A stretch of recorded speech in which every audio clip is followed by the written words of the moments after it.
Temple Pilots. The band will join us right here for a conversation and a live performance. My name is George.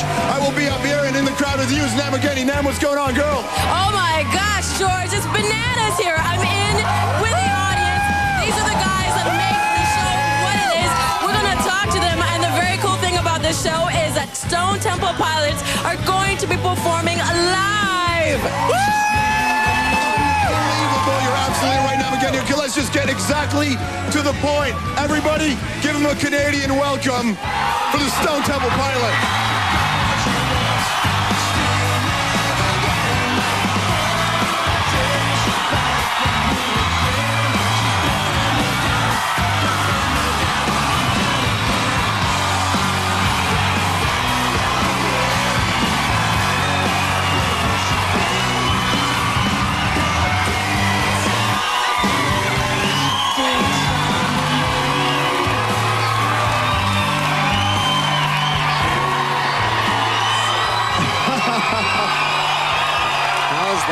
Wow. And the Stone Temple Pilots, right here at Much Music. Gentlemen, how y'all doing today? Very Great. Energy is such a key part to anything in life. It really helps a rock and roll band. What do you think of the energy today? Do you always have this type of effect on the crowd? Yeah. It seems that half of the entire city is here. Perhaps there's a little intense excitement. You're too kind.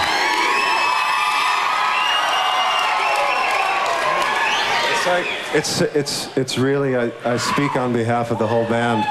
It's such an honor and a pleasure to come up to Toronto because everyone's so amazing. The crowd is so excited about seeing you guys here, and one of the reasons is because, I mean, you've got the new record, and the previous record has got this excitement bubbling, where people are just looking for a band that plays rock and roll music, not just on record, but on stage as well. And there seems to be a revitalization within the band itself that seems like you're having so much fun, which seems to be different than it might have been a few years ago. Well, we commit to bodily harm when we're on stage. And we want to give people every ounce of our everything. Which is so much better to do it on stage as opposed to carry it out in one's life. When you see people who are so devoted to what you do and to the Stone Temple Pilots' career, you know, I mean, do you feel emotional about it? Because it's beyond a band with a record now. It's very emotional, man. You know, this is really all we have in life is each other, and this is what we do, and it's something that we just aspire to do since we were wee boys. Yeah, and to be able to do it at this same level, you know, I mean, there are so few bands that actually, in the modern times, have the ability to actually have a career that spans beyond one single or one album. And for us to have 5 albums, you know, under our belt, and to still have such beautiful and adoring music fans that follow us. So much, man. Now, is that because of the industry, because of the market, or because the other bands suck at what they do? No, I don't think it's that at all. I think that we always had a real complete idea and a complete goal as to what we wanted to achieve as a band musically once we started making records, and that was to have a real career that spanned, you know, something like 10 albums, you know. And it's great to be the flavor of the month, but it's even better to be something that a band that leaves an indelible mark on the face of music, which we hope to be. Amen. Amen. So you reach the stage, you have these albums, you play these tours. Obviously, there's an enjoyment level with the new record, Shangri-La-Dee-Da. You hear Shangri-La, you know, you think of the place you can go and be forever young. In the movie where things always are better, and then you hear Shangri-La-Dee-Da, and then you think, well, you can always be young watching the Flintstones as well. And then we think about the place in Malibu where you recorded the record. Is the energy of that place, is that what's made this album sound, because even when you're talking about darker lyrics, you're happy. Well, you know, I think that on this record, you know, we knew what we wanted to undertake, and we knew the goal that we wanted to, you know, the goal that we set for ourselves and the standard that we set for ourselves. We really raised the bar even higher for, you know, for making records and living all in a house and living there, writing there, recording there, demoing there.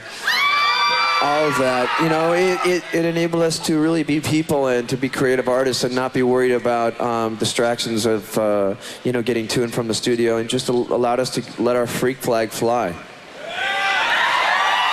Was this a new feeling? Was this completely new for you this time around, to feel this way, doing the record? I think it was a different process of going about doing the record. We kind of went about things a little differently, and we kind of, you know, had the vibe from performing last year to carry us through, and we just had a really good feeling among the four of us. We had a lot of lines of communication open, and it just kind of carried that into this record. George, you're just going to have to drop by the next time we do it, Well, man. maybe I'll have to. All right, then. Perhaps an invite and you next all time. are welcome aboard, too. We play a lot of tennis when we make records, so make sure you come wearing your tennis skirt. You do that in athletics, keeping you guys going? I'll suck so bad. I gotta say, this is a real treat, because this is the most I've heard my brother Dean talk on stage. So.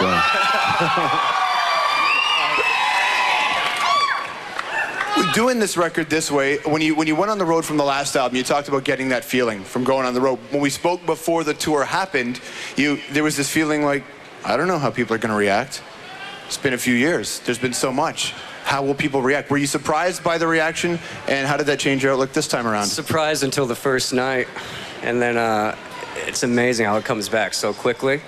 2 years, 2 songs, and it's all back. You know,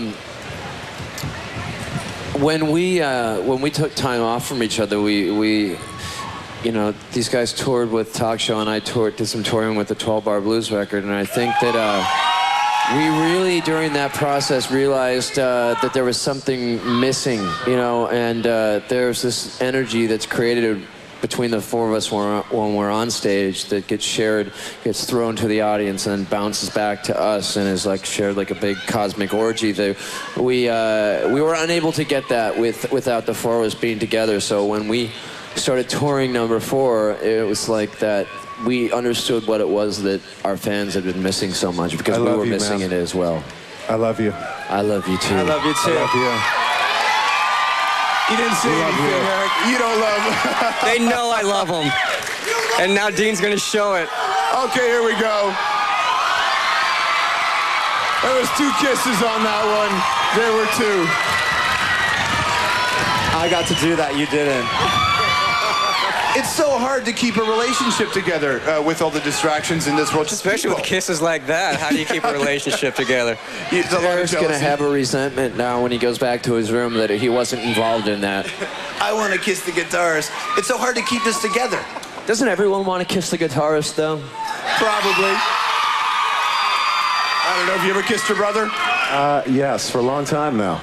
Yeah. Then it turns into a David Cronenberg film, and We no have one. the same mother, so it's okay. Yeah, I guess that would be all right. I mean, obviously, you took your time off from each other, like you said. Getting back, did you ever have the fear that maybe that was a moment in time that couldn't be repeated? Well, I think there's always that fear, you know, but, you know, we took time off because we needed to preserve the relationship that we had, and if we would have forced ourselves to be back in a room at a time when we absolutely did not know how to communicate together, it would have killed the band. And you know, so things just happened naturally. Things happened when they were supposed to happen, and I kind of believe that's the way things in most things in life actually happen, is when they're supposed to. We'll carry on the conversation. Stone Temple Pilots live and much here, rocking the lot. Let's go to the crowd and talk to them again. George, the energy with the audience is bananas. Laura and Vanessa here are just bubbling over with energy. What do you want to say to the guys? I want to say I loved you for like ever. And SCP rocks, and I love you, Scott, and I want you to dedicate a song to me. That would be Vanessa. That would be Vanessa. Okay. Not only only are we going to be interacting with the audience here, we want you guys at home to interact with us through phone, fax, email, and later on in the show, Stone Temple Pilots are going to be performing live on stage. But stick around. Right now, we're going to take a short break right here with a Live Up Much with STP Continues.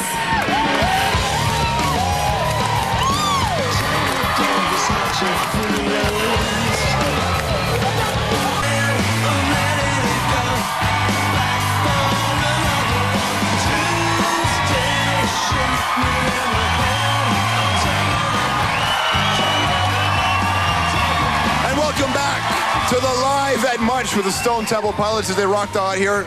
Much Music headquarters in downtown Toronto. The band will be performing for you. A little bit later on, we'll also take the phones, the fax, the emails, and all those things so you can take part in at home. The band is here on stage. We are talking about the new album, Shangri-La-Di-Da. The evolution of this band seems to be that it is more literal in a lot of elements in this record. I mean, sometimes I hear you just saying it like it is. Well, I think that's the case, you know, musically and lyrically, really. I think one thing you got with a little bit more experience is a little bit more insight to what's really going on inside you, and rather than try to disguise those thoughts, you know, with metaphors, sometimes the best way to say it is just to say it. And a lot of times with bands, especially when they break, they're young and they just don't have the life experience yet, and they're not equipped to handle the bizarre world that you get placed in. I mean, it's almost unfortunate that they're pushing bands out at a certain age without the proper training. George, there's nothing bizarre about it. It's just full of pussy and drugs, man. And that's a great initial... What's wrong with that, right? And it used to be that only half of it could kill you, and now all of it can on a given day. There you go. But how do you keep yourselves together eventually? Yes, it does, doesn't it? Words of wisdom from the crowd here. Guess what he says rules. Guess. Oh, that's good. You know, I watch how bands evolve, and you watch people keep themselves together. Have you got, I mean, I'm sure you've been asked for advice, you know, to give to somebody. Can you give a word of advice to somebody? Do you have to say, screw it up on your own, and then come back? I don't know. I mean, I don't really think we're in the place to give anybody advice. I mean, I think Scott, you're going to give advice. I think that, you know, what we've done as a band, you know, going from where we started, having all the success we've had, and then having the problems that we've had, and now to the place where we're at today. I think that kind of shows that people can really, you know, do anything that they put their minds to, really, and that on its own, I think by example is enough. We don't really need to tell people what to do. When the band was going through tough times, when you were falling apart as a band and as people, as individuals, was there anything positive in that moment? Not in that moment, but let's look at the moment right now. This moment right now. Did you ever think that this moment would be one achieved again? I told you that the last time I saw you, man. Yeah.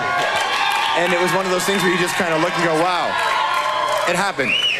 Survival is such an arbitrary thing, and it happens when it happens, and then you sit back and you look at the crowd, and then when you're on stage, you're in this moment. There's this moment of love, and when you're with your band, there's this moment of love and with your family. But at night, when you go home and perhaps the person you're in bed with is already asleep and you can't sleep, is it always that feeling up here? No, I mean, you know, we're human beings just like everybody in the audience is human beings, you know, and you know, there's daily struggles that we go through as people, you know, as human beings, as young men, you know, and there's the same kind of things everybody else does. So it's how you negotiate your way through those problems, you know, that's sort of what counts. And there's this perception that because you're in a position you're in, you shouldn't have any problems. You know, people just say, oh, I don't feel sorry for those guys. Lies, all lies. Yeah, I mean, I don't. It doesn't matter whether you lay down drum tracks or whether you lay mortar. You know, we're all people living a human experience, so we're all affected by the same things.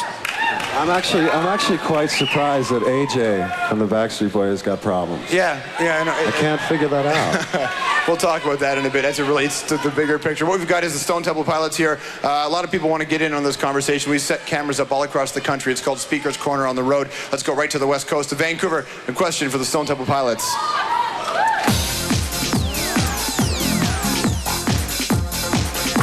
My name's Kellen. I'm from Vancouver, and I was wondering, in your video for Days of the Week, you portray regular people, and I was wondering if you guys ever wish you could be those regular people in the videos. Which goes back to what you said. Well, I mean, yeah, we are regular people, and in the video we also get to live out our fantasies and be astronauts, like superheroes, and I guess we get to do that as well in our life. So. Yeah, you know, we're just about as dull as you get, and you know the motto is everything in moderation, even moderation. So. There you go. Words to live by Stone Temple Pilots. Let's go back out to the crowd here in the Much Music parking lot. Now, McGinny, what's going on? Hey, the crowd is going a little hectic, so what we want to do throughout the whole show, want to move around the crowd, talk to some of the fans, and we've got a fan here, Rob from Barrie. What's your question?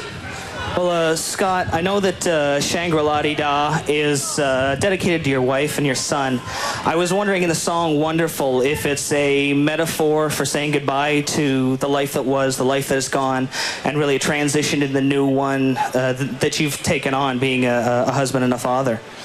Well, you know what? That song really is just, it's a love song from the perspective of my morbid mind. That's all. Thank you very much for the question. We also got an email question in for Stone Temple Pilots. It says, "Dear guys, is there any truth to the rumor that SDP also produced a documentary alongside Shangri-La-Dee-Da? And also they heard that originally you were supposed to be a double album, and would any of those extra songs, if there are any, appear as outtakes, B-sides, or something else?" Yeah, we got a few things up our sleeve. We tracked about 20 songs on this outing, and we have some really more sort of beautiful, ethereal songs that we kind of tapped into that we'll be turning you guys onto here shortly. Now, is that a matter of these songs didn't fit into what you're doing now, or that they deserve a separate place? No, it's like, you know, on this album there's 13 songs, and that's the most material that we've ever put on a record. And, you know, and the middle section of the album, really, we kind of delve into that area and dive into it, you know, head first. I think that, you know, there's a lot of other material like that, like Dean was saying, and rather than, you know, put out a double record where a lot of people might have the problem, you know, forking out $25 for a body of work like that. Why not save those songs that fit nicely into a similar theme and put them out as something kind of special you know, in a short, sometime in the future, in a short period of time. How about a documentary? Was there any truth to that rumor? Yeah, we did make a documentary. We filmed it all. But there's miles and miles and miles of film, so it's just a matter of going through it all. There you go. Piecing it together and deciding how to put it out. Cool. Somewhere, it's kind of a cross between Rattle and Hum and A Hard Day's Night. That's a pretty good cross, even if you get right down the middle. A good buddy of mine, Jeff, once said that nobody ever wrote an album called The Kids Want to Talk. It's called The Kids Want to Rock, and there will be live performance from the Stone Temple Pilots on this very stage. More conversation as well. Stick around.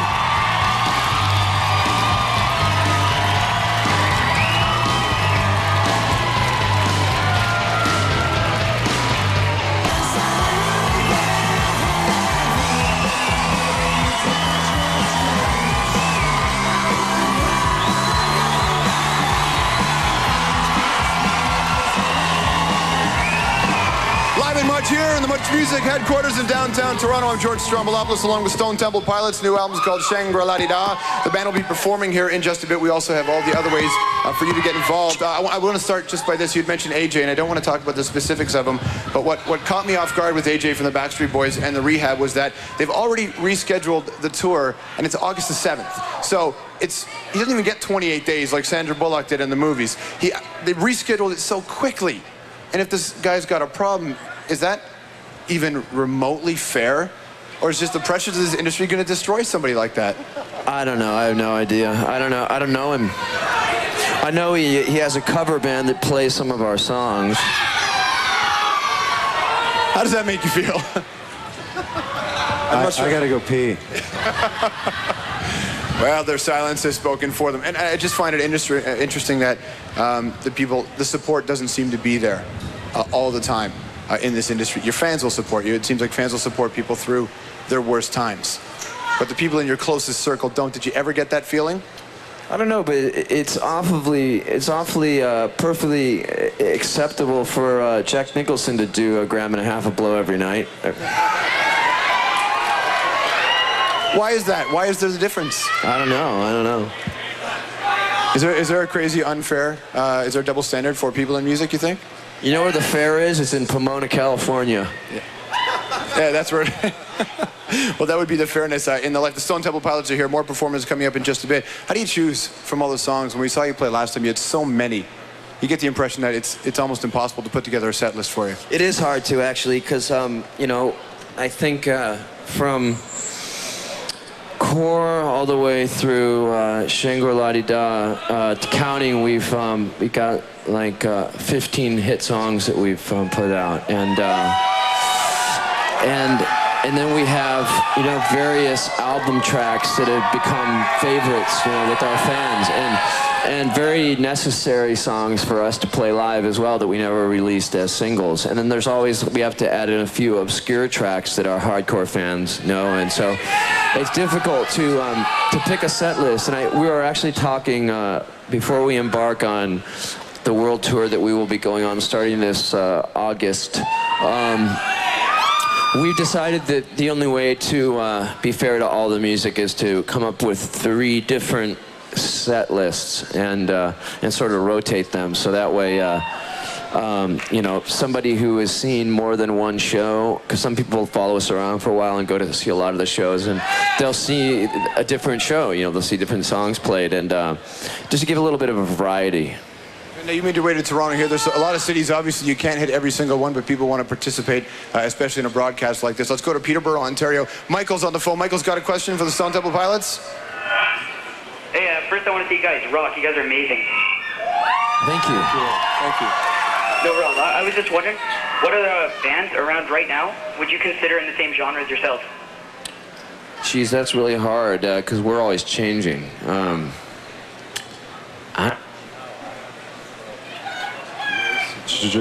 You got other bands that... I don't know if there are any. I mean, I don't know, who would you... There's nobody that can touch us, man. Thank you very much for your call, Michael. Let's head out to the crowd now and talk to Namageddon. Namageddon, what's going on? Hey, I'm here with the audience. You guys enjoying yourselves? Audience is very loud. I'm here with a young lady. Her name is Kate, and she's from Toronto. What's your question? Before I say my question, I promised my friend Shelley Hamilton that if I got to talk to them, I'd cite her as your absolute best friend. She went into labor at one of your shows. She loves you to death. You induced labor. Is that a Exactly. What's your question? My question is, which of your songs that any of you guys have written best parallels your own life experiences, and why and how? Man, that's a real hard question, because I think, you know, 5 albums deep, there's a lot of songs that you know, are very representative to our lives during that period of time, you know, and you know, I mean, every song on this new record is probably the most current, because it's like what we've been experiencing as people and as artists, so that's what we wrote about, you know, and but every song really, except for the ones that are you know, stories written about other people, really. Every song from all our albums, they speak of what we were going through at that period of time, so they're all very real.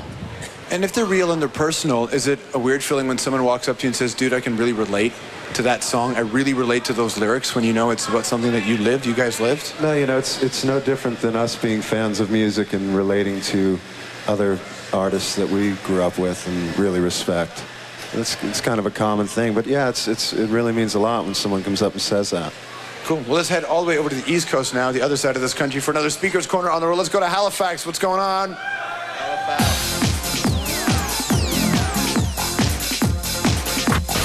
Hi, I'm Adam. I'm Ian. Emily. And we're from Halifax, and we were just wondering, you guys have talked about the future of STP a number of times. How do you feel about the future of the band now?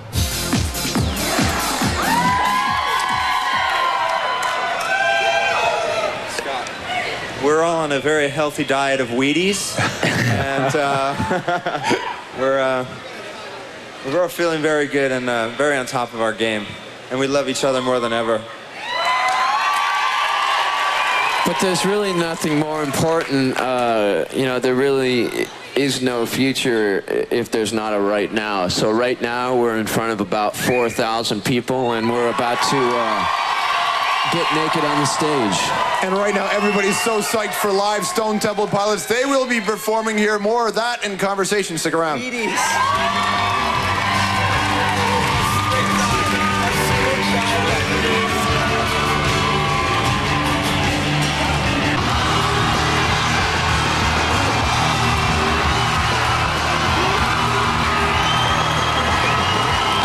Thousands of people losing their mind live at Much as they rock the light at the Stone Temple Pilots. They will be performing live for you right here. I know everybody in the crowd is totally psyched. Now there's some passion and some intensity.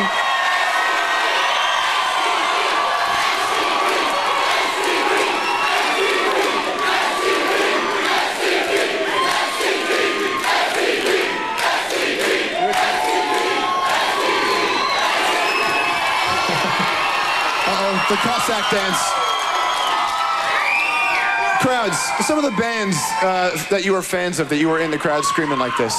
Do you remember some of the bands where you first said, all right, you know what, screw this, I'm doing this job from now on? Yeah, my sister took me to see Give Me Shelter on the big screen when I was really young. And, it was just the shape of a guitar, the taste of pussy, the feeling of drugs. And I said, I want to be all about that, man. This is what I want to do. And so linked together, isn't it, really?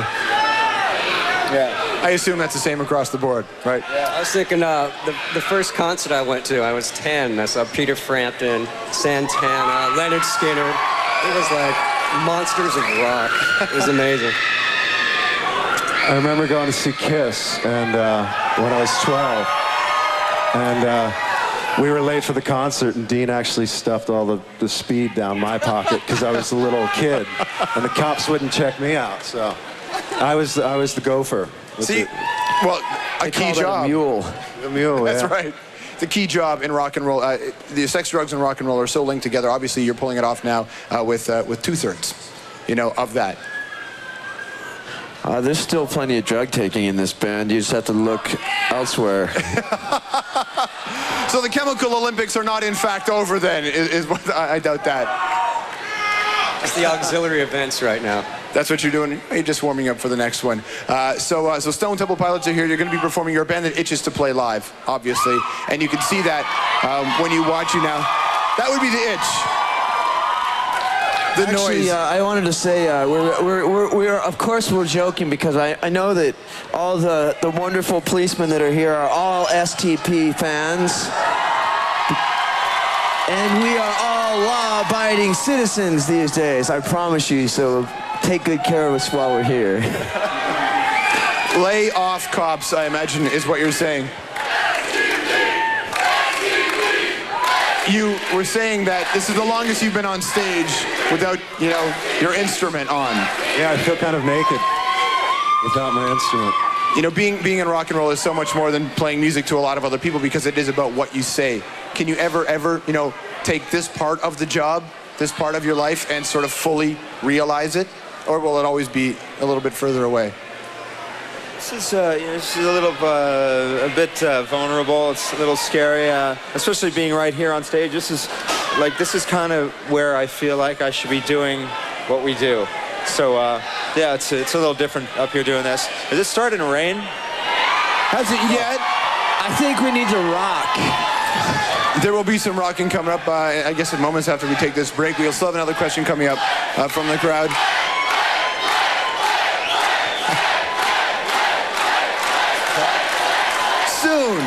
Soon, everybody, STP will play for you. It will happen. Now, in that crowd where all the noise is, some people do want to talk to you. Nam Againi's out there. Nam, what's going on out there today? You know what? Even though it's raining, the audience is still full of energy. Lots of intelligent questions. We've got Marco here from Guelph. What's your question?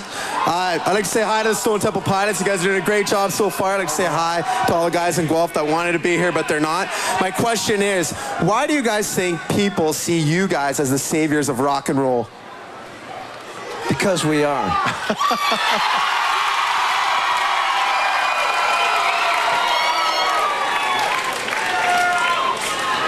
Do you view yourself as that band? What's that? Do you view yourself as that band, the band who sort of brought back the life into rock and roll? Trying to maintain a healthy contribution to music and always be humble in the face of music and just, contribute what we can. Like I said, we're big fans of music.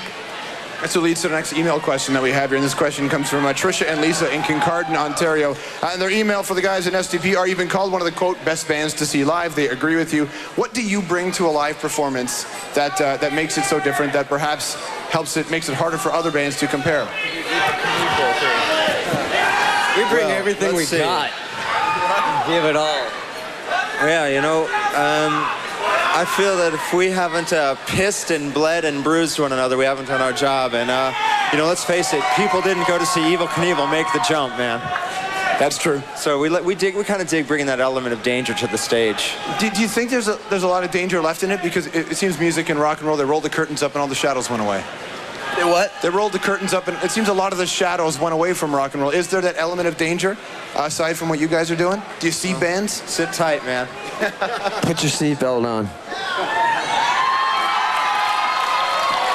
Do you have contemporaries? Do you have other bands that you believe in when you see them live? Well, you know what? I think we're... Scott, when Scott got to see U2 a couple weeks ago, and it was really like you came back from that. It was like a religious experience. Yeah, it was it was truly like seeing the Dalai Lama speak, or like what it must have been like to see like John F. Kennedy speak or something. It was very enlightening. But then again, on the other side of things, we're not easily impressed. We're not easily impressed by ourselves either. We have very high standards, and if we don't meet those standards, then we feel like we've let ourselves down. But every once in a while, you happen upon a nugget, a little gold nugget. And when we were on tour with the Chili Peppers last summer, we were in Portland, Oregon, and there was the North by Northwest music festival going on there, which is like an indie music. It's like South by Southwest, the counterpart. And we just happened to stumble upon this little divey club where a little unknown band who was about to put out their major label debut record played a show and changed my my faith in rock and roll again. That band was called At the Drive-In, and they do that thing. They fill that hole that inside me that great music can fill. Now with that band, Thurston from Sonic Youth made a phone call to Mike D of the Beastie Boys and said, go see them now. What's the intangible? What's the thing in At the Drive-In? Because they've had to take time off now because the reason why they call it an intangible is because you can't put your finger on it. I mean, if you can define something really easily, then it's probably not all that great when it comes to art anyway. And I think the things that are not easily definable are the things that are quite amazing. Is there something in those bands that makes you feel a little competitive? That you say to yourself, oh, hold on. Yeah, that's good. But wait till we get on stage. I think it's those bands that kind of keep it fresh, and give you some little inspiration to, things are still going along at a good pace. Inspiration seems to be, something that makes everything so much better in a song because you're writing about something. We were talking about the literal, saying things more honest. A song, Too Cool Queenie. When I hear it, I'm wondering, is it about somebody in particular or is it about a combination of people? It could be about anybody, really. I mean, a lot's been said on it already, and the album's only been out for a couple of weeks. But shit, it could be about anybody, really. It could be about Yoko Ono. Who knows? So the moment everybody's been waiting for is this. When we come back, live performance from the Stone Temple Pilots.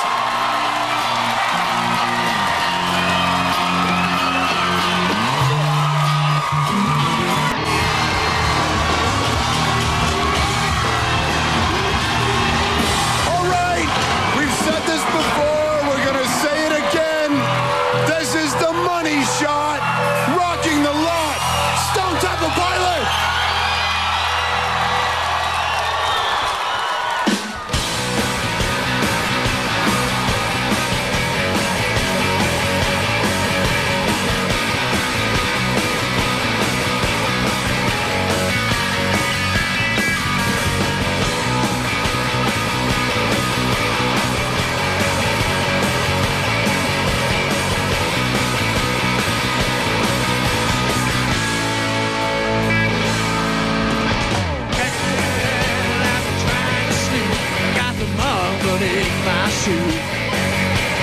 Rubber band on and hang on and hang on you. Round and get away, get away. And a bit too much. And I can't. Round and get away, get away. And a bit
Thank you.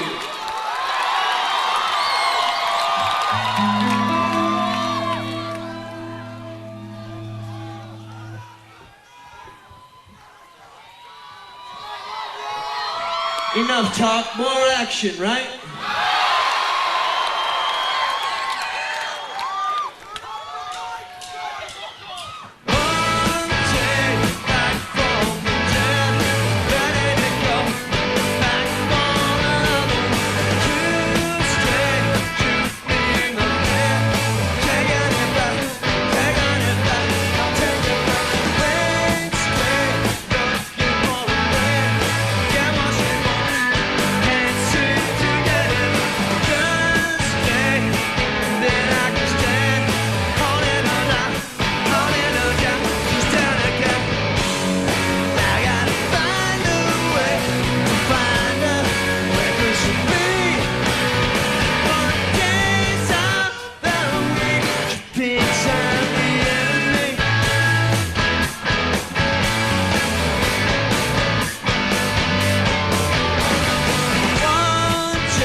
Now we will be right back. Stone Temple Pilots, everybody, let them know how thankful you are. Oh, keep going. You want more, don't you? How do you feel? I'm good, man. I'm good. Good. That's what it's all about. Go away now. That's right. Stick around. There'll be more Stone Temple Pilots. Do you ever get tired of doing this kind of thing? Never. Ever, ever, never. Never. I'm going to take my clothes off in 2 minutes.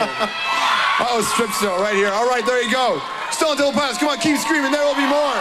Thank you very much to everybody involved. Namageni, thank you to you.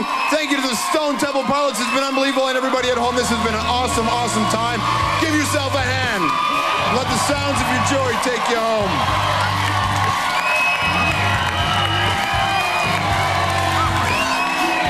Good night. We'll see you next time for much music. Thank you, STP.